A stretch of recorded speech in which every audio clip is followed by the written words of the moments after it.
2:17 एक high security international hotel की 14वीं मंजिल, कमरा नंबर 1406। दरवाजा अंदर से लॉक है। कमरे के अंदर बैठा है एक भारतीय एजेंट, एक ऐसा नाम जो किसी रिकॉर्ड में पूरा नहीं मिलता, एक ऐसी पहचान जो सिर्फ मिशन के लिए मौजूद है। उसके सामने खुला है एक एन्क्रिप्टेड सिस्टम, स्क्रीन पर तेजी से बदलते कोड और बीच में एक फाइल जिसका एक्सेस सिर्फ कुछ चुनिंदा लोगों को ही है। ये सिर्फ डेटा नहीं है, ये वो जानकारी है जो अगर लीक हो जाए तो देशों के बीच भरोसा टूट सकता है, गठबंधन बदल सकते हैं और शायद एक नया टकराव शुरू हो सकता है।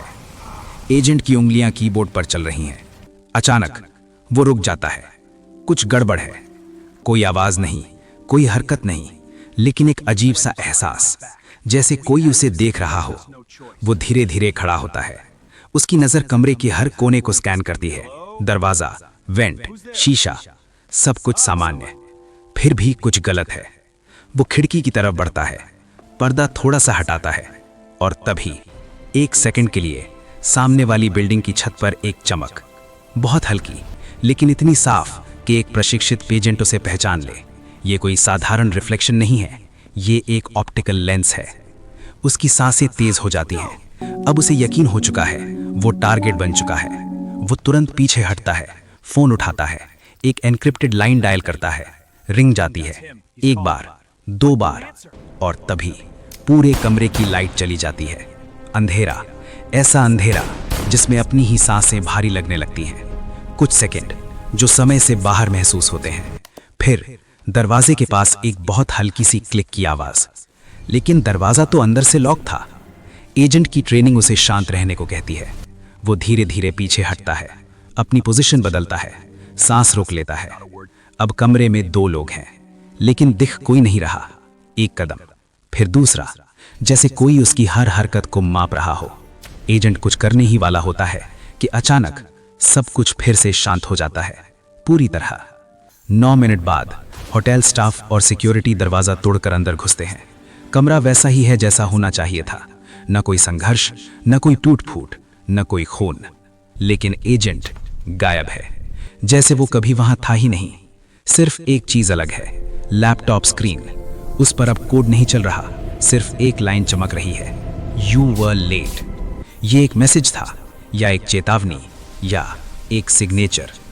और यहीं से शुरू होती है एक ऐसी कहानी जो शायद कभी पूरी तरह सामने नहीं आएगी, क्योंकि ये कहानी है उस दुनिया की जहां सच्चाई को छुपाना ही सबसे बड़ी ताकत है।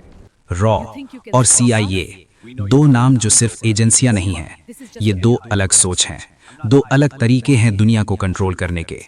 एक जो अंधेरे में रहकर खेलता है, दूसरा जो रोशनी में भी छाया बनकर चलता है।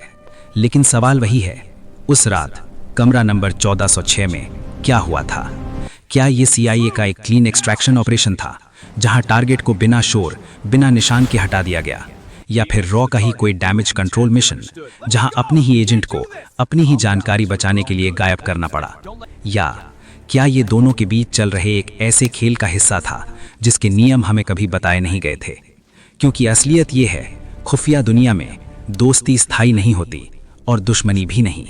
यहाँ सिर्फ इंटरेस्ट होते हैं, और जब इंटरेस्ट टकराते हैं तो सबसे पहले सच मरता है। रॉ, जिसका जन्म एक हार की सीख से हुआ। 1962 और 1965 के युद्धों ने भारत को यह सिखाया कि बिना जानकारी ताकत अधूरी है, और तभी बना एक ऐसा सिस्टम जो दिखता कम है लेकिन जानता सब है। रॉ की असली ताकत है उसका इनविजिबल होना। उसके एजेंट्स अक्सर किसी पहचान के बिना जीते हैं और बिना नाम के ही इतिहास बदल देते हैं। दूसरी तरफ CIA, एक ऐसा नाम जो दशकों से दुनिया के हर बड़े मोड़ पर मौजूद रहा है। कोल्ड वॉर से लेकर आज तक CIA सिर्फ जानकारी नहीं जुटाता, वो गेम सेट करता है। उसके पास है satellites, drones, AI supported analysis, global network. वो दुनिया को ऊपर से देख सकता है और जरूरत पड़ने पर अंदर से भी बदल सकता है। लेकिन हर ताकत के साथ एक कमजोरी भी आती है। CIA जितना बड़ा है उतना ही ज्यादा विजिबल भी है, और जहां विजिबिलिटी होती है वहां वल्नरेबिलिटी भी होती है। रॉ छोटा है, कम रिसोर्सेज हैं, लेकिन कम दिखना ही उसकी सबसे बड़ी ताकत है। वो वहां पहुंचता है जहां शक भी नहीं जाता, और यही वजह है कि कई बार कम रिसोर्सेज वाला खिलाड़ी बड़े खिलाड़ी को मात दे देता है। अब वापस उस रात पर आते हैं। You were late. ये लाइन सिर्फ एक मैसेज नहीं लगती, ये ऐसा लगता है जैसे कोई पहले से वहां था, जैसे कोई उस एजेंट से एक कदम आगे था।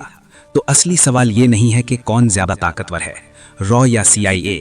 असली सवाल ये है कौन एक कदम आगे है, क्योंकि इस खेल में ताकत नहीं जीतती, टाइमिंग जीतती है। सही समय पर सही चाल, और शायद उस रात किसी ने वही चाल चल दी थी। रॉ वर्सेस CIA ये कोई मुकाबला नहीं है, ये एक शतरंज का खेल है जहां मोहरे दिखाई देते हैं लेकिन खिलाड़ी नहीं। और जब खिलाड़ी दिखाई दे जाए तो समझ लीजिए खेल खत्म हो चुका है। और शायद यही वजह है कि आज तक कमरा नंबर 1406 का सच सिर्फ एक रहस्य बनकर रह गया है। वीडियो को लाइक और चैनल को सब्सक्राइब करें।